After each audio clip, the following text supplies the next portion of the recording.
मित्रांनो, महाराष्ट्र स्थापन दिन म्हणजेच 1 मे आणि व्हीव्हीआयपी सुरक्षा व्यवस्थेच्या पार्श्वभूमीवर अमरावती शहरात सुरक्षा यंत्रणा पूर्णपणे सज्ज असल्याचे चित्र पाहायला मिळाले। अमरावती शहरातील रेल्वे स्टेशन येथे सकाळी 11:15 ते 12:15 दरम्यान दहशतवाद विरोधी थरारक मॉक ड्रिल पार पडली, ज्यामुळे काही काळ परिसरात अक्षरशः ऑपरेशन सुरू असल्याचा भास निर्माण झाला। मित्रांनो, मॉक ड्रिलच्या कथानकानुसार 2 शस्त्रधारी अतिरेक्यांनी प्लॅटफॉर्म क्रमांक 1 वर उभ्या असलेल्या अमरावती जबलपूर एक्सप्रेसच्या S7 डब्यात घुसून प्रवाशांना ओलीत ठेवले।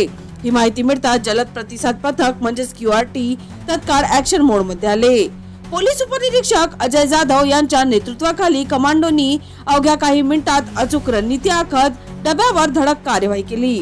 गोळीबार आणि चकमकीच्या सिम्युलेशन मध्ये एक अतिरेकी जागीच ठार करण्यात आला, तर दुसऱ्याला जिवंत ताब्यात घेण्यात आले।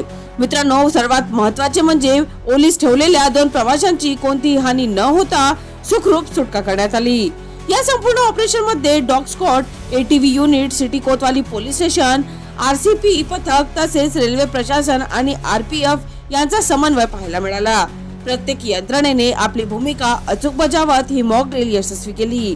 मित्रांनो, ही मॉक ड्रिल पोलीस आयुक्त राकेश ओला यांच्या मार्गदर्शनाखाली पार पडली। यामध्ये पोलीस उपायुक्त श्याम घुगे, गणेश शिंदे, रमेश धुमाळ आणि सहाय्यक पोलीस आयुक्त शिवाजी पचाटे यांच्या नेतृत्वाखाली संपूर्ण नियोजन करण्यात आले। मित्रांनो, आगामी मोठ्या कार्यक्रमांच्या पार्श्वभूमीवर अमरावती पोलीस कोणत्याही आपत्कालीन परिस्थितीला सामोरे जाण्यास पूर्णपणे सक्षम असून नागरिकांच्या सुरक्षेसाठी सतत सज्ज आहे। हा संदेश या मॉक ड्रिल मधून देण्यात आला। चला तर मित्रांनो, पुन्हा भेटूया नवीन बातमीसह। तोपर्यंत पाहत रहा अमरावती सिटी न्यूज।